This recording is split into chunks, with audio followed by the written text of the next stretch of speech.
Welcome to Adventures in Freeze Drying for Beginners.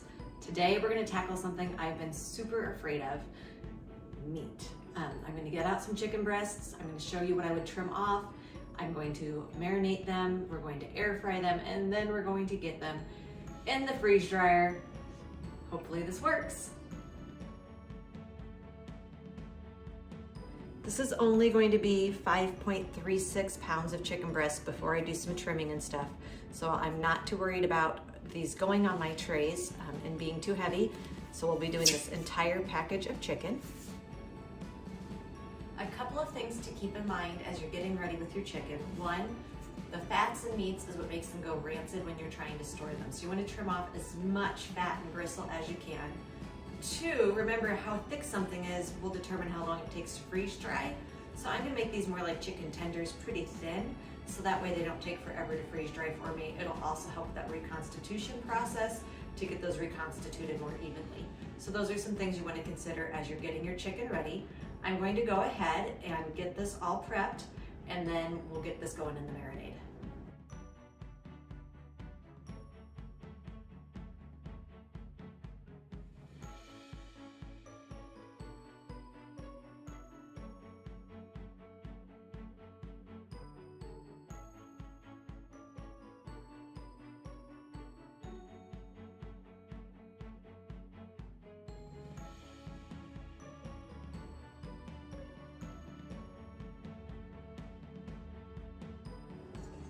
I have mixed up my marinade here.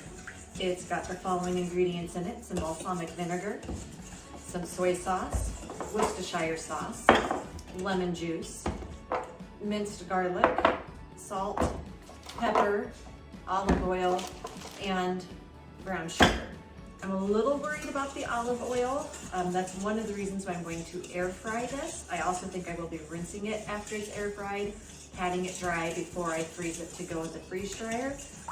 Again, I'm new to this. We'll see how this works. So I'm going to divide my chicken into 2 bags and pour the marinade on it, and then I'll show you what it looks like.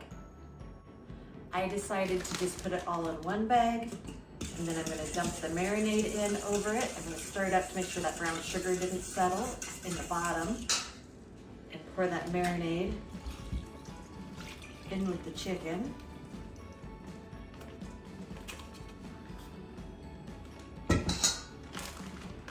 Zip that up good, get the air out of there as much as I can.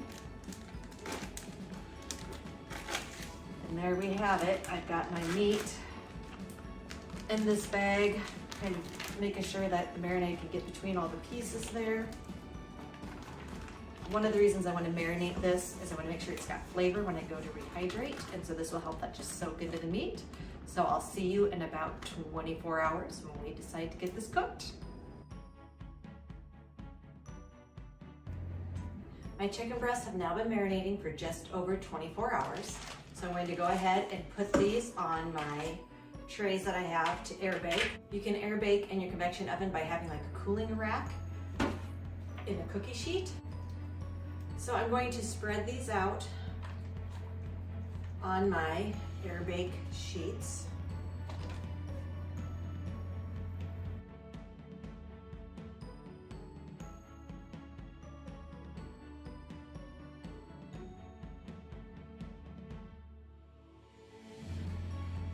I have enough chicken here that's going to take 2 batches through the oven. So let's go ahead and throw this first batch into the oven. So I'm gonna go ahead and get these put in. I think I'm gonna give them about 10 to 12 minutes in here on convection, and check them probably right at 10 minutes and make sure they're not done. I don't want to overcook these because I don't know how overcooked meat will rehydrate. So let's give them 10 minutes. It has been 10 minutes, so let's see what this chicken looks like on the inside.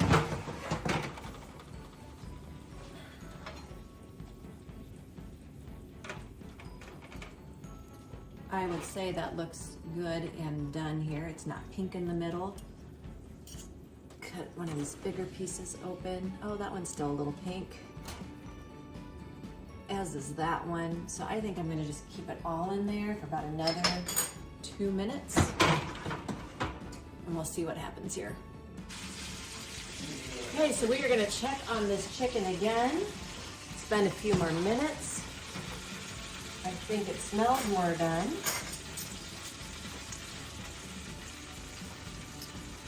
Yeah, the chicken now looks done. Check one more thick piece here.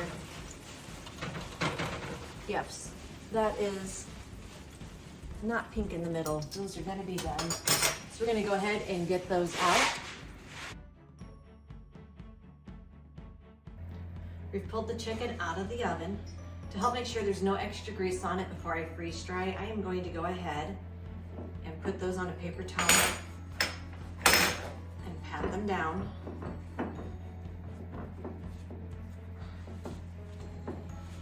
As you can see, there's some grease on this paper towel here, so I don't want that going into the freeze drying if it doesn't need to. And then after I get each piece patted down, we will put it on the tray.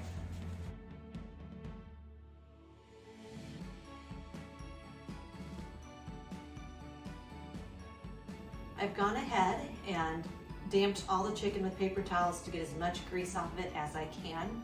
I'm going to go ahead and pre-freeze this, again, just to shorten the cycle on my freeze dryer a little bit. I'm going to use lids while it's in the freezer, and so we'll join each other again as soon as it's ready to go in. My freeze dryer is just hitting freezing, and I'm going to put my frozen chicken in and we'll get it started. Got the machine loaded and started. We'll see when it's done. It has been 22 hours that my freeze dryer has been running. I just got into my extra dry time not even an hour ago, so we're gonna check on this chicken and see if it's done. Okay, this is that top tray of chicken. Nothing feels cold. It actually feels quite brittle and styrofoamy, very light compared to what it felt when it was just cooked. Again, this isn't perfect, but we're gonna go ahead and use this to check.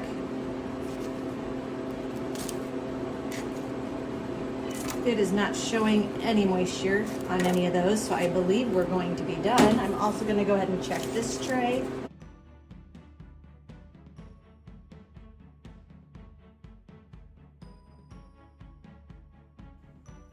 We're back in the kitchen with my freeze-dried chicken. I'm going to go ahead and get most of it bagged. We're going to leave a couple pieces out to get it reconstituted. This is where I'm very skeptical about freeze-dried meat. I just don't trust that it's going to reconstitute and taste worth anything. So we'll try 3 different ways of reconstituting this chicken to see how it fares. So I'm going to get this stuff bagged.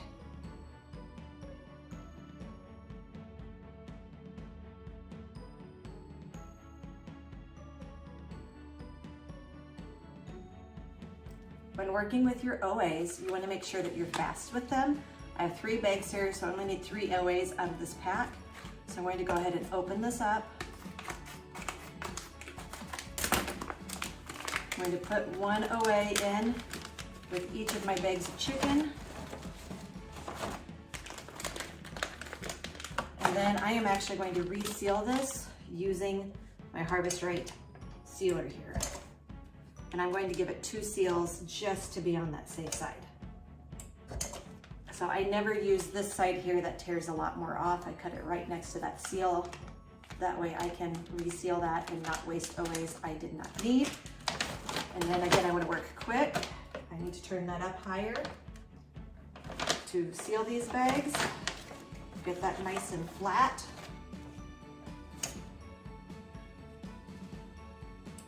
Those take a little bit longer to seal.